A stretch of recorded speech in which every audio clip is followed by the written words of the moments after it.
أعوذ بالله من الشيطان الرجيم بسم الله الرحمن الرحيم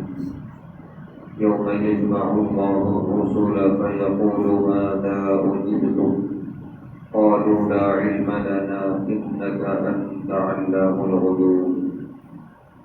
یاد کرو اس دن کو جب اللہ تعالیٰ اپنے تمام رسولوں کو جمع کریں گے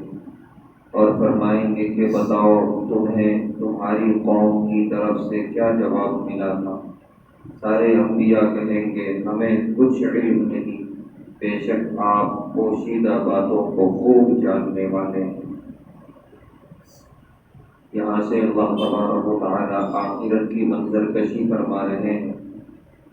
کہ آخرت میں اللہ تبارک و تعالیٰ عام قوموں اور عام انسانوں سے پہلے رسولوں اور انبیاء سے گفتگو کریں گے اور تمام انبیاء اور رسول کو جمع کیا جائے گا اور اللہ کے سامنے پیش کیا جائے گا۔ اللہ کی طرف سے سوال یہ ہوگا کہ اے رسولو، یہ بتاؤ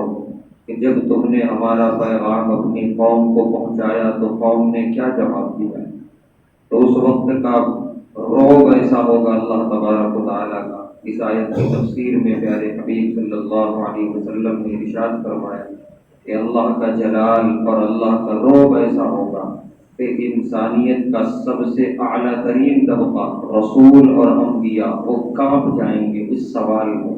اور یک لفظ ان کی زبان سے نکلے گا لا علم لنا، ہمیں کچھ نہیں معلوم۔ جیسے کوئی باپ اپنے بیٹے کو زوردار انداز میں سوال کرتا ہے اور بیٹا ایک دم سٹپٹا جاتا ہے، کچھ دیر کے لیے خاموش ہو جاتا ہے حالانکہ اسے جواب معلوم رہتا ہے۔ پھر جب والد ذرا آہستگی سے بات کرتے ہیں تو بیٹا آہستہ آہستہ جواب دینے کی ہمت میں آتا ہے۔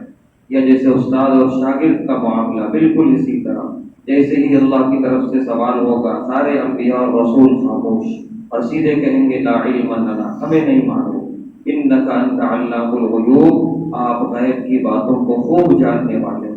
پھر حدیث میں آتا ہے کہ اس کے بعد آہستہ آہستہ ایک ایک انبیاء سے گفتگو ہوگی اور ہر نبی اپنی قوم کی طرف سے جو جواب ملا وہ اللہ کے حضور میں پیش کریں گے۔ پھر اس کے بعد بہت تفصیل سے اللہ کی بات ہوگی حضرت عیسیٰ علیہ السلام سے، جس کی پوری تفصیل انشاءاللہ آگے کی آیات میں آنے والی ہے۔